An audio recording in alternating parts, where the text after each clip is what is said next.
Eder. Mac. Pallister. Ciao Eder, un saluto a tutti i tuoi followers. Innanzitutto un sincero ringraziamento per avermi concesso questo spazio e il mio intervento.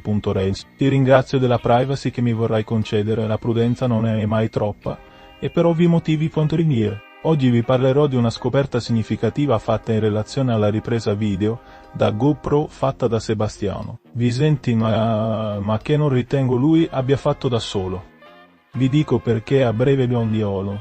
Ebbene, analizzando il filmato, con il rallentatore video e frame to frame, ho scoperto che il video risulta sensibilmente mosso in proiezione fronte laterale di X, per cui la GoPro non era fissata alla bici, ma era tenuta in mano da qualcuno. Inoltre c'è un gioco di ombre particolari che ci danno conferma della presenza di qualcuno, oltre Sebastiano. Il dato è confermato poi da un rumore distinto che molti avete identificato in una portiera di auto che si chiude.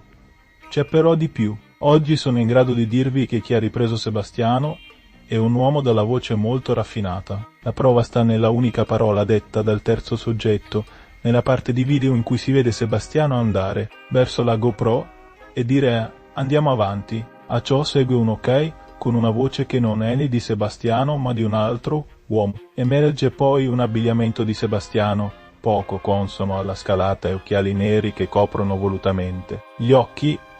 Inoltre il soggetto appare nervoso e infastidito. Ciò la novità di oggi.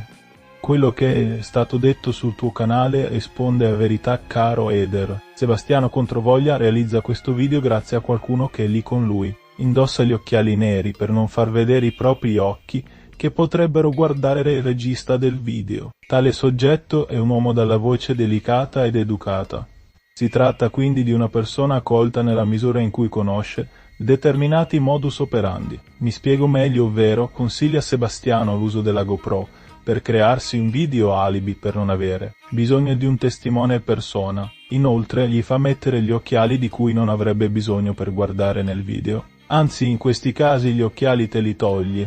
La parola preferita, ovvero ok, indica che il regista sa bene quello che fa ed è un esperto di messa in scena e di riprese, è abile con l'uso di video e fotografia. Come già detto, Eder, il castello è crollato ed è chiaro che Lily ha patito un'aggressione ed un urto dentro un'auto che l'ha presa a bordo.